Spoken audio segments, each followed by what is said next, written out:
It's fucking. We're like in the end times. Oh yeah, probably. Yeah, dude. I mean, Man. Hulk Hogan died, dude. So I know. Then what's left? and then Ozzy Osbourne died Ozzy. back to back, dude. Yeah, Ozzy passed away, and then Hogan. You know, if you know anything about Hulk Hogan, he was kind of a glory hog.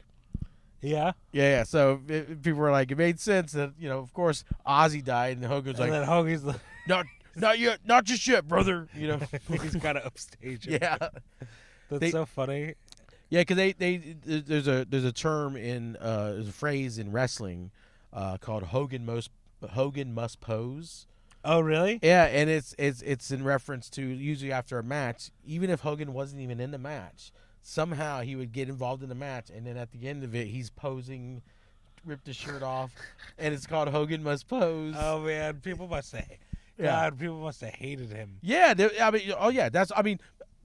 he's a very I don't know if you saw any of the online stuff. He was very divisive. I've heard stuff. I didn't know this until like the last couple of years or whatever. But then I started hearing the one person I heard first say that it was shitty was the Iron Sheik. The Iron Sheik is amazing. How funny is he? Oh, Hulk Hogan, baby. Bad. I humbled him. I fuck his ass. Fuck Hulk Hogan's. Dude, Iron Sheik was unbelievable. He's unbelievably funny. But so like I'm everyone's got their little nerd shit, whatever. My thing is pro wrestling. Like when it comes to certain time frames of wrestling, I'm almost like a historian. It's sad. Yeah. I wish I knew stock trading instead of the amount of wrestling knowledge. I would be fucking wealthy.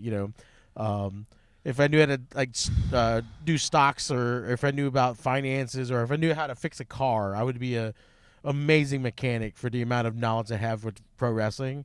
You could kind of like make an analogy. We could do like old, Road Trip?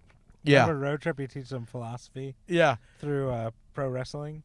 Honestly, I use pro wrestling concepts in a lot of my life and stuff. How I operate. I mean, I used a pro wrestling analogy the other day when a friend of mine was not getting along with another comic. Yeah. And they have like 2 more shows to do with this person. I'm like, and then I told him just do the show. Like, it's a business, et cetera, et cetera. And I explained like how like this wrestler and this wrestler didn't like each other, but they had a tag team and whatever. But yeah, with Hulk Hogan, two things why people did not like him. Is the first one was more recently he had a sex tape, and then he did this racist rant about his daughter dating some rappers. Yeah, and he was dropping N-bombs pretty heavy in it. Yeah, yeah.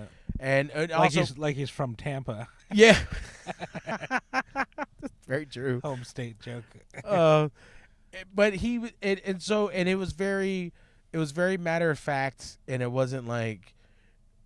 It was clearly someone who got comfortable with whoever he was with, and then that person was like, "Oh, I don't like how comfortable you are saying all this stuff," and recorded them. But then it was like going back to the 80s. Jesse Ventura found out during a deposition for the steroid trial that his attempt to try to get pro wrestlers a union got nixed because Hulk Hogan nixed it.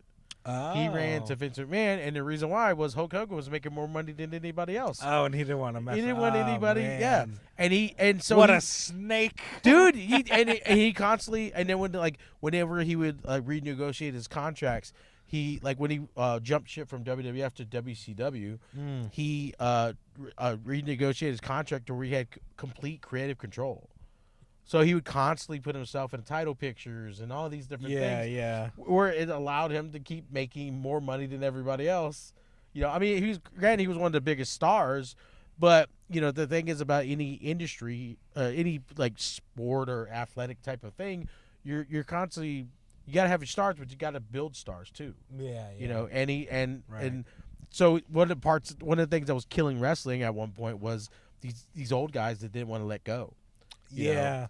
Yeah, even when they got into the world of guaranteed contracts, where they knew there was, because a lot of it stemmed from the old guard hogging the spotlight was, if you're not in the title picture, you're not making money. Yeah, and because nothing was guaranteed in the 80s and stuff. But then in the 90s, they were still doing it. It's like, you guys got guaranteed contracts. You don't even have to do this stuff. And Right, you still he's don't just- want to. You still want to keep people down, you know. And so, ladder, what do they call it? Ladder pullers or whatever. yeah, ladder pullers, and he was Mm. notorious for that. He was notorious for that, constantly, backstabbing people and like, um, uh, stopping pushes. You know, they call that pushes, like where they're like, "Hey, Dan Finty's a great comic," and people are like, "Oh, let's put him on shows." Yeah. And then I'm Hogan. I'm like, "Well, Dan Finty's okay." He's okay. He's Yeah, but you know who still got it? Me. I still got it. I still got it. And the next thing you know, your fucking weekend gets canceled, and it's like Yeah. 5 nights with Hogan. You know, like, and You're so posing, ripping your yeah, and so that's why, because a lot of people were very endeared. I mean, we grew up in the golden age of wrestling, where they're like superheroes. Yeah. We were kids, and they were superheroes. But then you get older and you find out that, it's like with a lot of these performers and stuff, it's like, how do you separate the art from the artist? Yeah. You know? Yeah.